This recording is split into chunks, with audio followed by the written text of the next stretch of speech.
Hi there, and a very warm welcome to Season 6, Episode 19 of People Soup. It's Ross McIntosh here.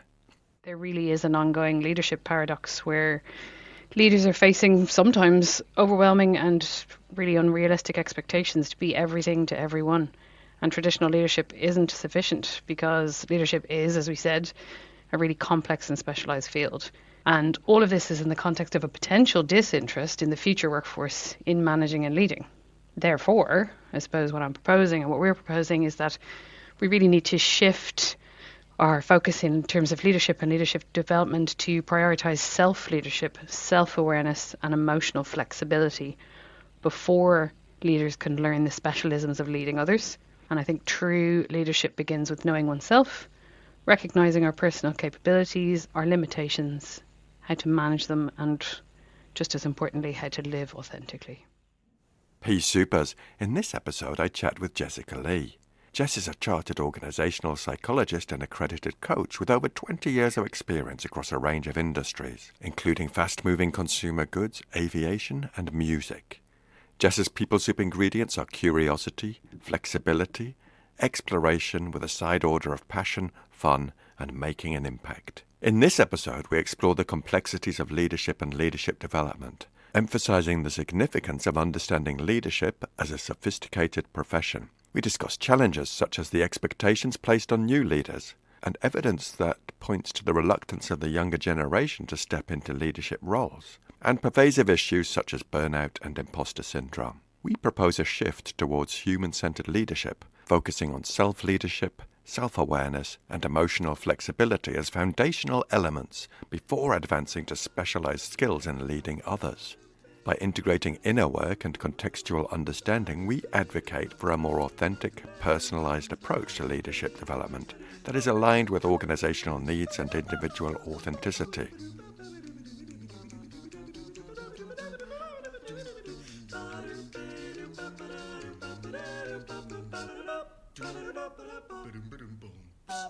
For those of you who are new to People Soup, welcome.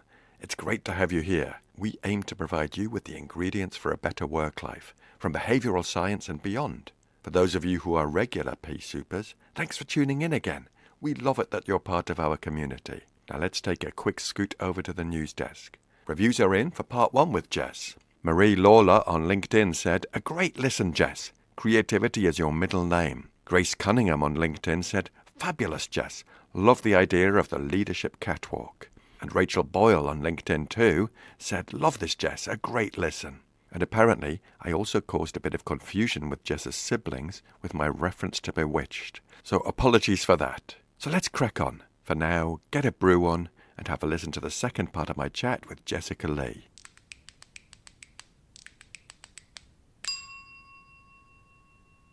Now, Jess, we're going to move on to our topic that you and me have been discussing for a while. And by a while, I mean at least a couple of years, and that's leadership and leadership development.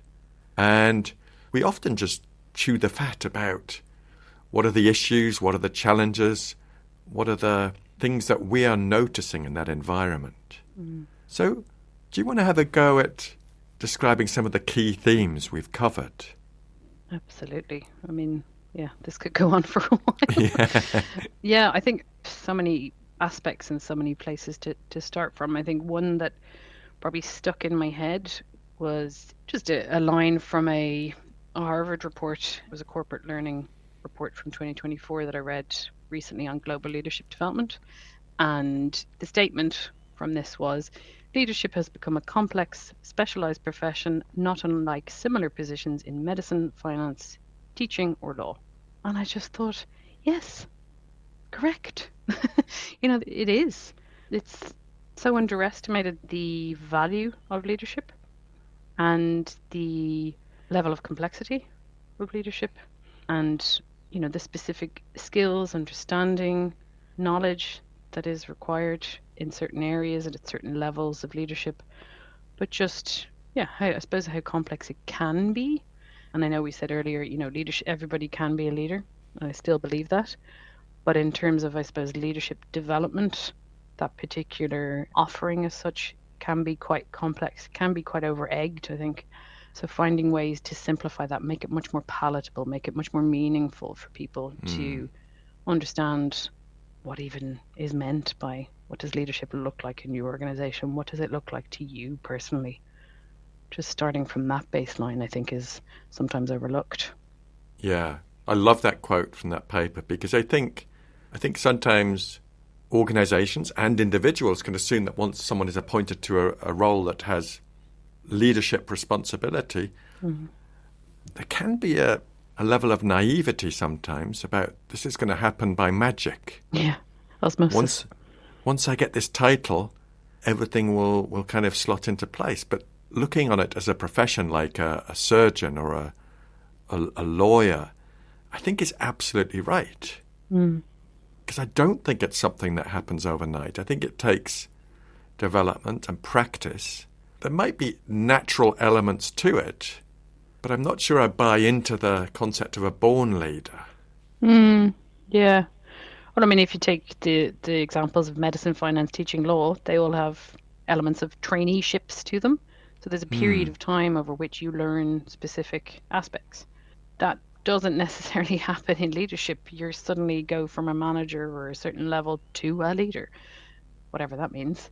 And all these expectations are kind of thrust upon you. So you still have to do your day job, you still have to manage people, and then you have to kind of shift and think differently, think about, strategic aspects, think about what so many things going on around you that it can be quite hard to digest, and it seems to happen a lot faster within organizations or in a corporate setting. Whereas obviously if you were a doctor, you wouldn't be given a patient to do surgery on overnight. That is a skill that is learned over time and developed, perceived, viewed, learnt, talked about, studied, observed. That's such a good analogy. A surgeon isn't given a scalpel on the second day and told to perform an appendectomy. And a leader might be facing multiple challenges on their second day and maybe not have the resources or the perspectives to carry that forward. Why don't we have a go at just outlining some of the challenges that we see leaders facing from our combined experience? I'll start with a couple. And one I think is relentlessness. Yeah. Just finding that there's not room to breathe sometimes because things are changing. And that relates to another one, which is a complexity of the environment. And I think, just thinking of leaders I'm working with and have been working with, I think sometimes that self-confidence, or that, however we might define it, but self-esteem can take a bit of a battering, particularly in a move up perhaps on promotion or a level transfer between different organizations where you perhaps make an assumption that the culture will be the same. Yeah. And the culture is entirely different. And I think the tendency for leaders in those situations, what they might do is do what they were successful at in their previous role. Well, this is what got me promoted, doing that. So I'll now do this in my leadership role. Yeah. And they realize that's not feasible, it's not logical, it's not appropriate to do that because it's a whole set of different responsibilities and complexities. And that's where they can find themselves really beginning to notice that self-doubt and imposterism. So there's a few I've noticed. But do you want to add to the list, Jess? Yeah. Well, I think there's so much within what you've just outlined, because what I notice in organizations and with people at particular levels when they're, being promoted into leadership is that they have been rewarded by stepping forward all the time, their whole career, the 20 whatever many years to become a certain level. And all of a sudden, in effect, they need to step out or step back. And it's like, stop, pause, reflect, notice, strategize, influence, negotiate, communicate differently, make decisions differently. But nobody's ever kind of called this out and said, all of those things you were doing, all of those ways that you were behaving served you up to this point.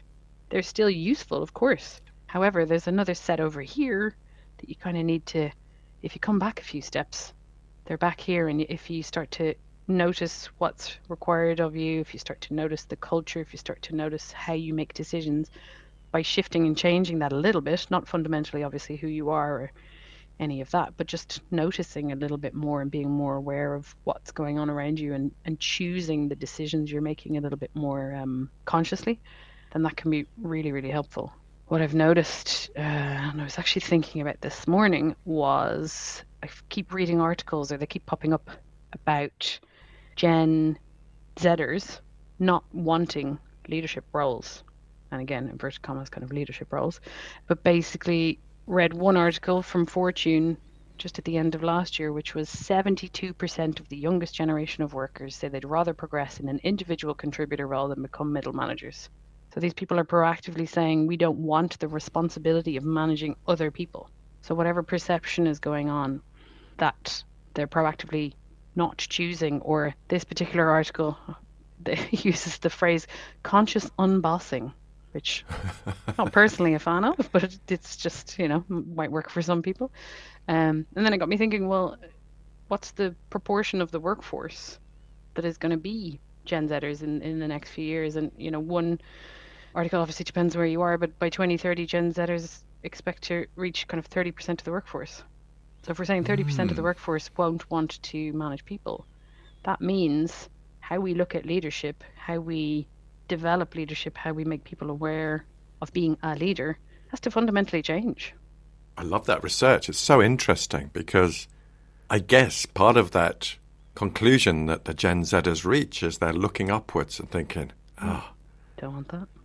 That seems really stressful. Yeah, that's a bit tough. It seems like hard work, keeping all those plates spinning. Mm-hmm. Or perhaps not seeing the representation at that level also. Yeah. Whilst they're probably really enjoying their individual contributor role. Yeah, and it probably goes back to, your points around that relentlessness, that perception of relentlessness, the level of decision making that needs to happen, the level of responsibility, maybe the burnout levels, the how they see their bosses or their leaders within their organizations. And is also looking at some research around, it's basically an annual report run. It's Ireland or Irish specific for the Peace Supers, but just that it's an annual report run around kind of, I suppose, the health of the nation, really. And that there's one measure which is around feeling stressed and anxious more than half the time, as a measure, has been steadily increasing in Ireland since 2018. So it went from 16% to 28% in 2023, with 62% of people in this particular study, which is over 1,000 people, finding it difficult to relax. So if you're talking about relentlessness, you're talking about burnout, talking about responsibilities, perhaps people are saying, I don't want that. Yeah. And people talk to each other. Mm-hmm. People know perhaps leaders in their family, older members of their family, what it's like. And they are being put off what could be a really rewarding part of their career. So we're not marketing it very well. Yeah, exactly. And we're not role modeling it very well. Perhaps, yeah. Because for some people, it could be a really invigorating, fruitful option to take. Absolutely. Are we helping them develop the skills that will support them, support their well-being whilst they move up a leadership chain? Yeah. No, I don't think we are. I think that's the exact point. Gosh. Yeah, we kind of came to the conclusion, folks, that leadership development is broken. It's not serving the leaders who are already there. It's maybe addressing superficial things, like you were saying, Jess, like negotiation, leadership decision-making, which can be useful. But what about that underlying stuff, that sort of inner work for that person to help them cultivate their authentic style, help them know who they are as a leader? I think quite frequently, leadership development programs are missing out on that part.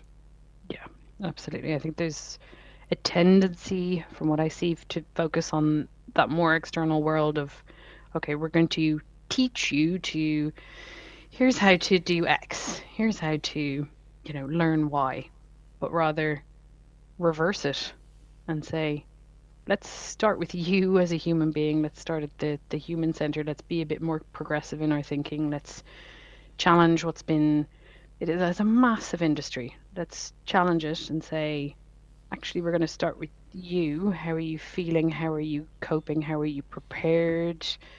What's your concept of your own self-identity? What's your concept of your self-worth? And from there, you will experience the world perhaps in a healthier view, and be able to be a better person, a better human for the people in your world, which that could be in your family, your friends, and in your organization or in your teams. Yeah, beautifully put. And I think something we identified between us in our conversations is those fads, those whims, those gurus. Because what do we mean by that? I think sometimes an organization will grab onto the latest trend and say, we'll introduce this, it'll fix everything, jobs are good. And that's kind of very superficial, I think. Yeah. I think a fad is just that. It's a fad, which means it's kind of a drop of point in time, something that hits popularity at a certain point, much like, I don't know, maybe the phrase unconscious bossing, for example. Those kind of phrases that pop in and out. And I know that I always feel, rightly or wrongly, I feel this kind of pressure from people going, oh, you must have read that book, and you must know this, and you must know that, and you must know this particular topic or this. Like, I can't know nobody can know everything. If it's helpful, if it's useful, I'm happy to research it, understand it. I can't know everything. I can't be on top of every single fad. And, fads are just that. They're fads. They're based on hype rather than on substance. They're kind of based on good marketing. Yeah. And those articles that can be quite clickbaitish, like 5 essential things you need to know to lead effectively. And you go, oh, I'll just have a look. Well, no, I don't, to be honest. But it presents leadership as this sort of, oh, all you need to read is this 3-minute article and you've nailed it. Yeah. And then gurus are a particular bugbear of both of ours, I think. Those sort of things like these fellas, and yes, they normally are fellas, who humble brag on LinkedIn. Say, yeah, well, this morning I woke up at 4:30 because that's the time when my mind is most alive. I was sleeping in an oxygen tent. I did a 10-kilometer jog, then had some egg whites and then meditated for half an hour. Yeah. And then looked at client feedback for an hour because I always need to be in touch with the people. Yeah. That's sort of utter nonsense. Yeah. You've got to be realistic. Sometimes people think, well, if I do the same as Bob there, it's going to be great. I'm going to be as successful as he is. And the fact that he was probably born into a family that had millions already and didn't really have to struggle or really do that internal work doesn't really help. No. I always liken it to like a diet or an exercise regime. Like, one diet will not suit all cultures and all body types and all genders, and you have to find the thing that works for you, whether that be your diet, whether that be what you eat, how you exercise, how you view your life, how you get some rest, all of those aspects. You just find those things that work for you. And I'd say perhaps it's too simple, but you could put that analogy onto leadership. Find those things that work for you. And if you have a great sense of self, if you understand your own identity, if you know what you stand for, if you're clear on, what's important to you, how you view the world, people are going to respond to that. They're going to probably want to work with you and for you. They're probably going to want to do things with you. And it makes it easier. You're not pretending to be someone you're not. Exactly. Exhausting.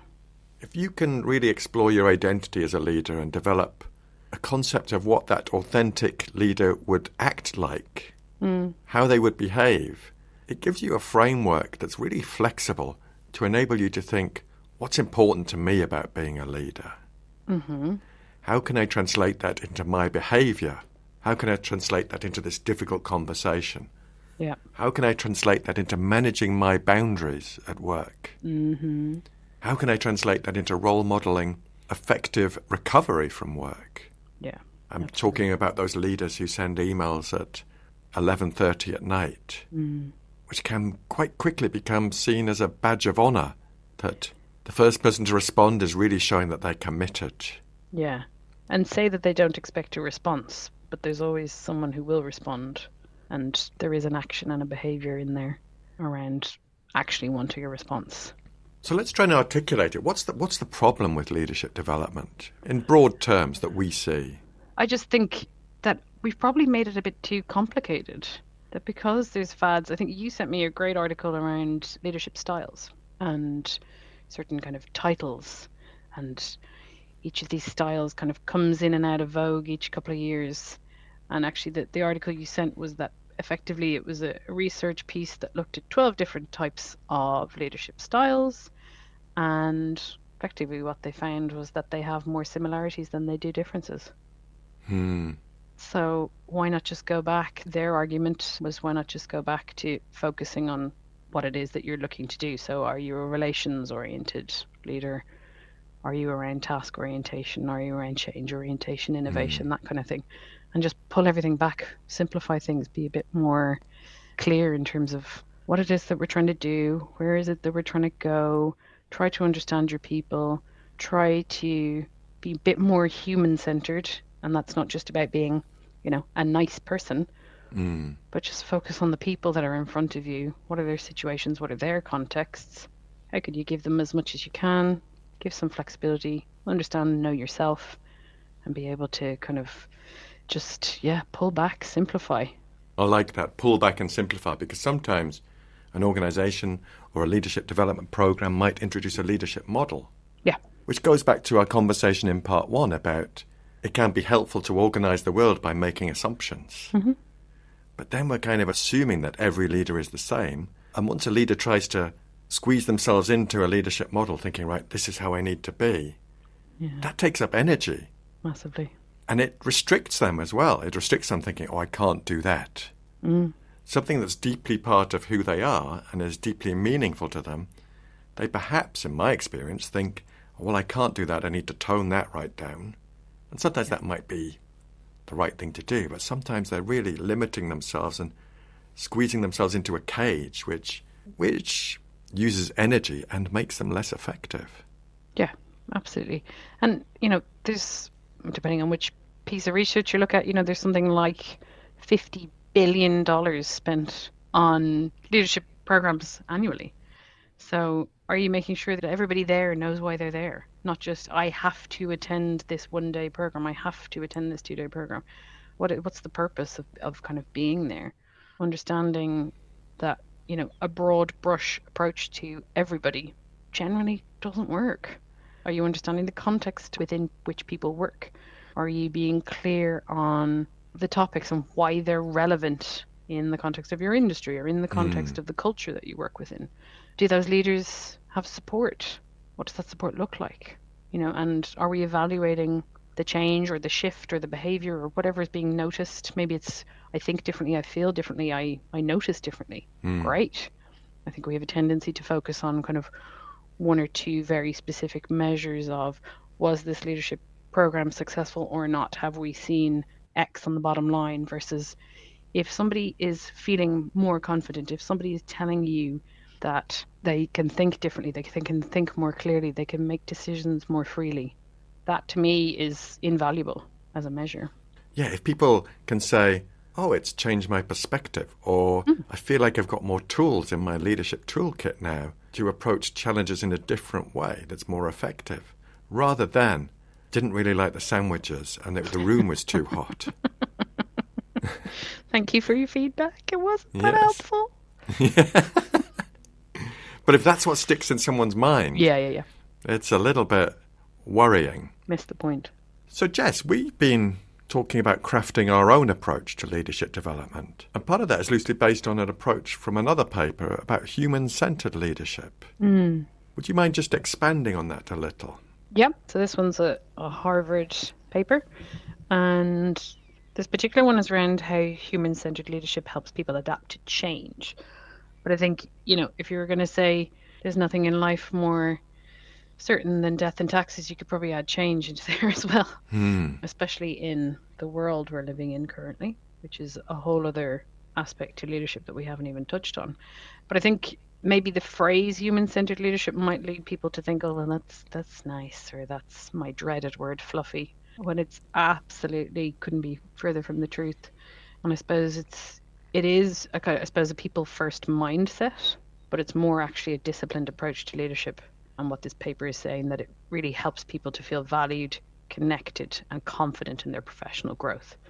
And so if you link that sentence to what you said around relentlessness, what we were talking about around self-compassion, self-identity, knowing our worth, knowing what we value, understanding ourselves to better lead and help other people, then to me they go hand in hand. It's about really that point again of pulling back as well.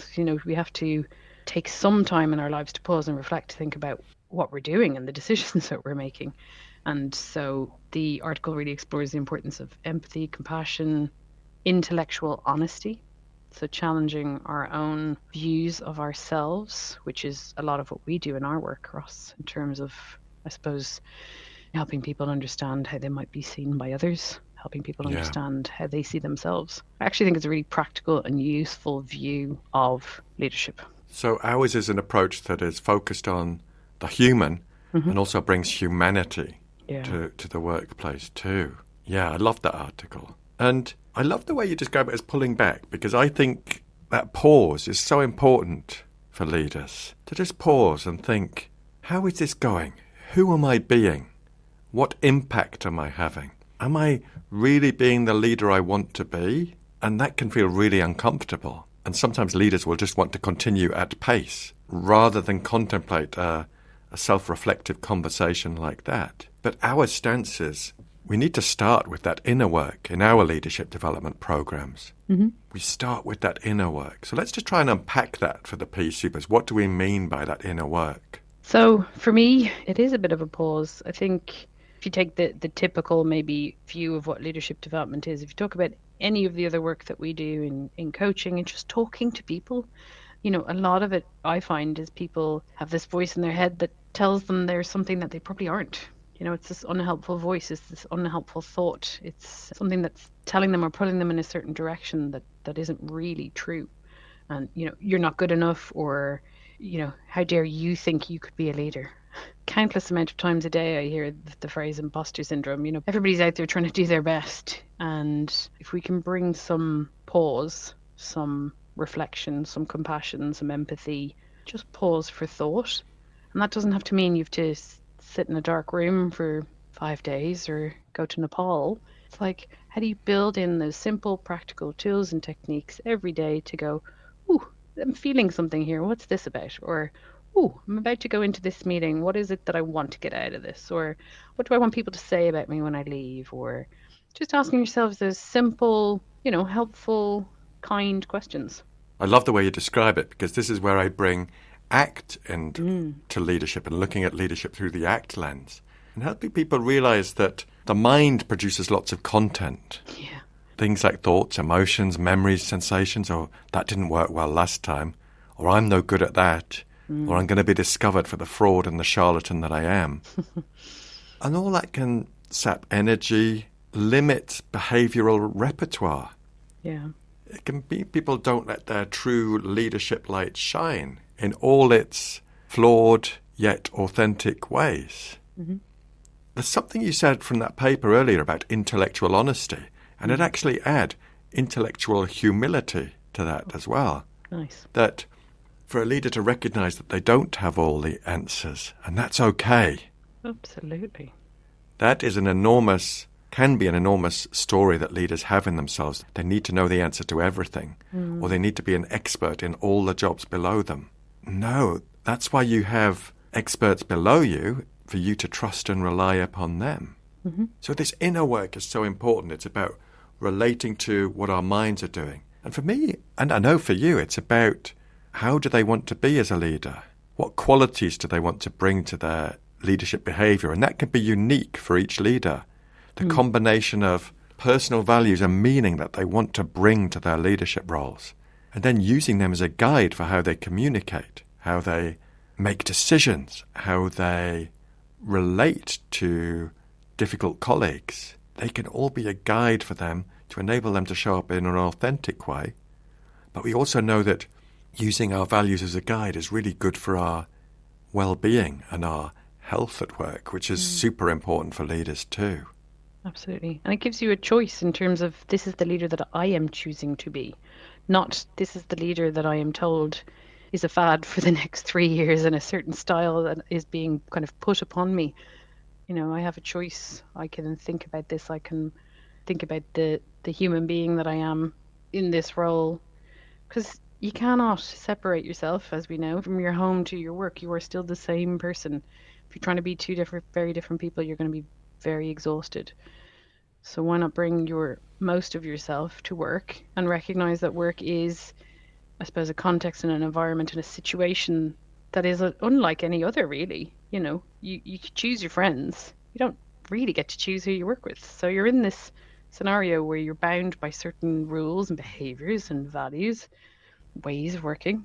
Why not try to make it easier for yourself and try to, you know, understand who you are as a leader, what you bring to the table, understand your foibles and your nuances and all that good stuff.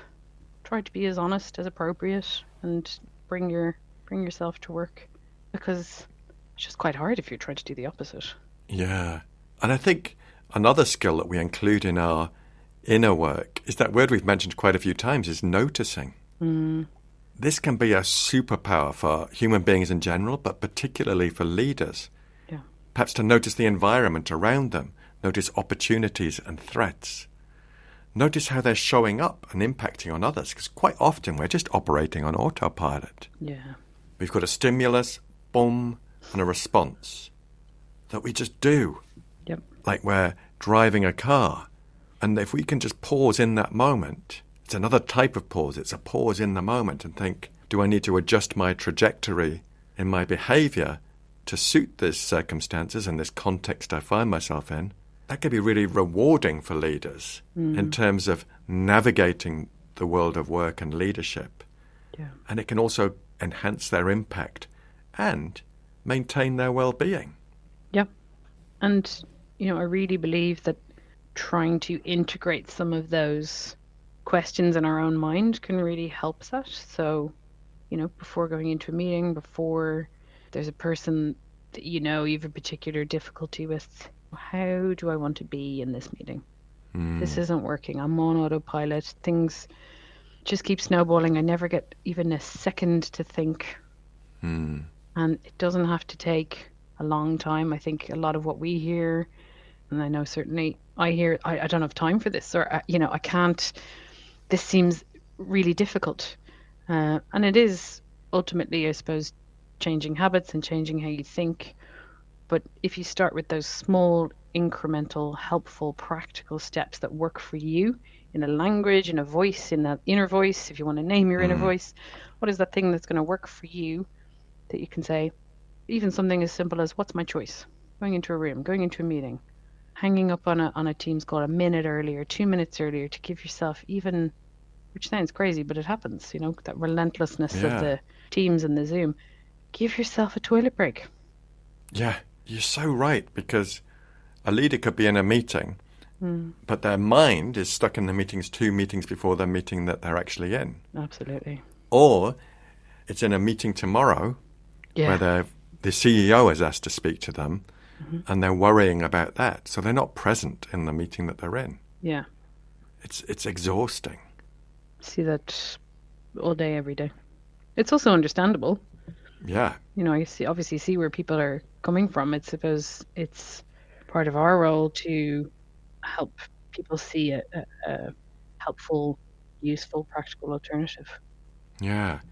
So our conceptualization of leadership development, the fundamental part, the first part, is this inner work, developing these skills and experiencing these skills, getting an experience of them in our sessions, and then encouraging them and supporting them to practice these outside of a session. Yeah. To hopefully start to not only activate these skills as new parts of their toolkit, but install them so they become things they turn to, and in time they become so automatic that they can just call upon these when they wish, including the pause, including the relating to those pesky minds of ours and all the emotions, thoughts and sensations that they throw up. and thinking about who we want to be. It's such a gift to leaders to support them in doing this.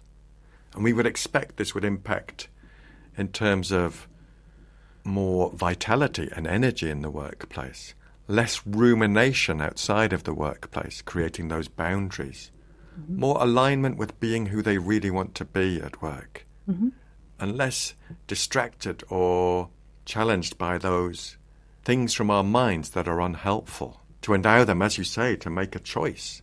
So we're really serving those leaders to deliver benefits and outcomes for them that are practical, sustainable, and portable as they evolve through their leadership journey. Yep, absolutely. Because I suppose the alternative is, let's help you focus on other things that you can learn to help other people. It's like, well, let's stop that for a moment and let's go back to you to help you understand that you, in a lot of situations, obviously some you don't, but that you do have a choice. You have a choice for how you behave, if you can notice it and pause. You've some choices in some situations about just how you show up.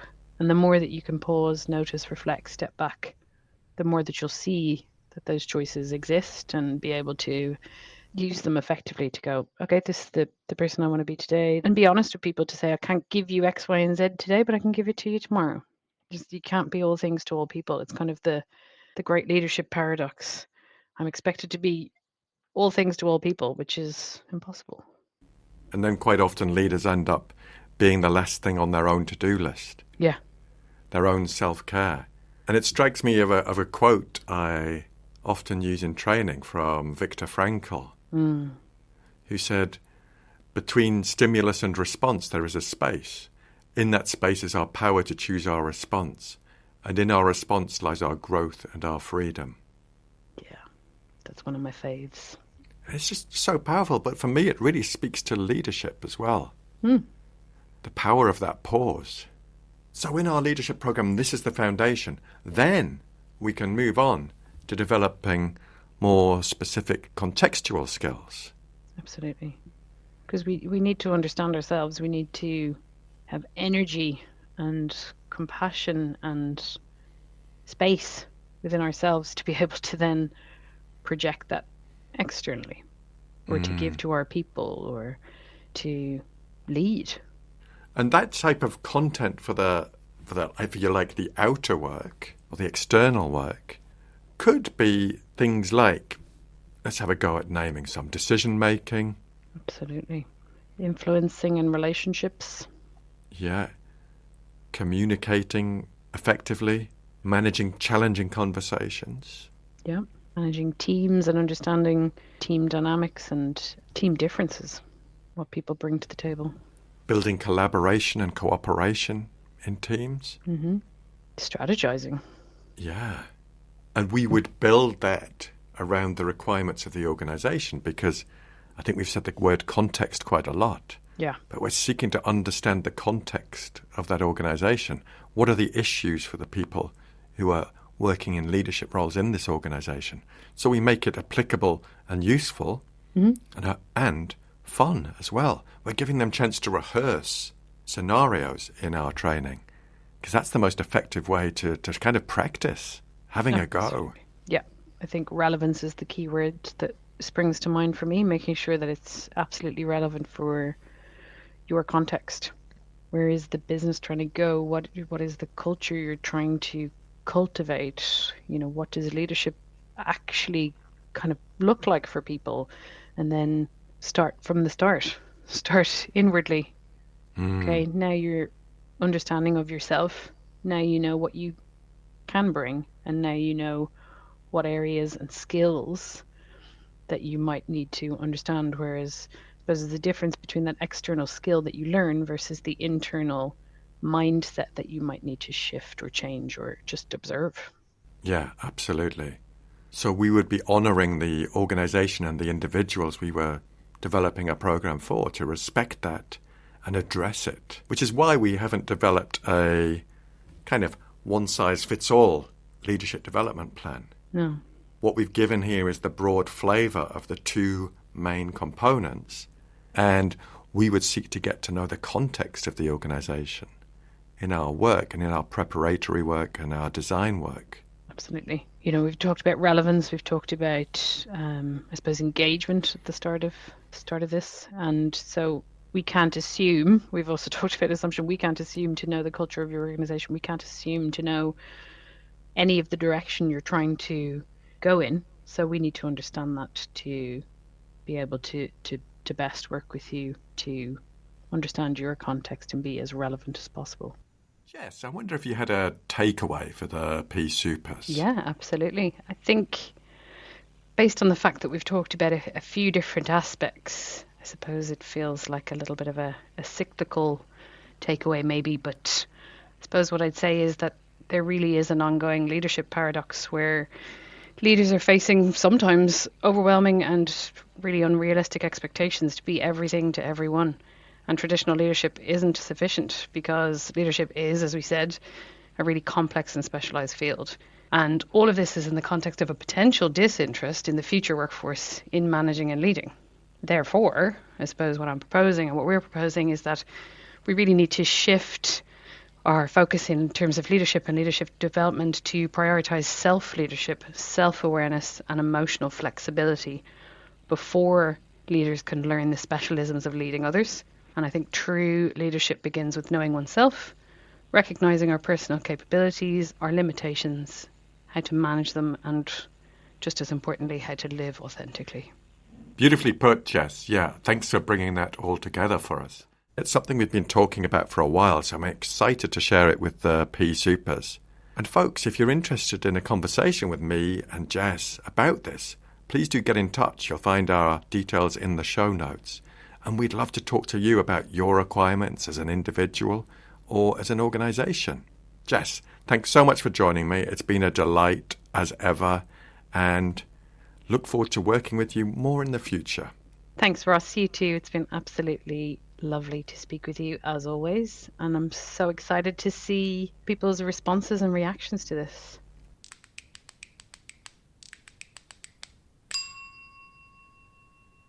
That's it, folks. Part 2 of my chat with Jess in the bag. Now, if you're interested in our approach to leadership development, please don't hesitate to get in touch. You can email Jess, and that address is jess@jessicaleeconsulting.com. And my email address is ross@rossmcintosh.co.uk. We'd love to hear from you, get your perspectives, and maybe have a conversation about your requirements. If you liked this episode, we'd love it if you told us why. You can email at peoplesoup.pod@gmail.com. On the socials, there's been a bit of a change. I've stopped posting on Twitter because I no longer value the place it has become. I've also retired my Facebook page, as my confidence in the platform has greatly diminished. I'm still posting on Instagram at people.soup, and I'm on LinkedIn too, as well as a new account on Blue Sky. Just search for my name. Now, more than ever, you can help me reach more adults in the workplace with the special People Soup ingredients, stuff that could be really useful for them. So please do share, subscribe, rate and review. Thanks to Andy Glenn for his spoon magic and Alex Engelberg for his vocals. But most of all, dear listener, thanks to you. Look after yourselves, Pea Soupers, and bye for now. Need a better chair. Congratulations. Congratulations. That was my first podcast. Well, there you go. Thanks, love. It's a new venture today. A whole new world.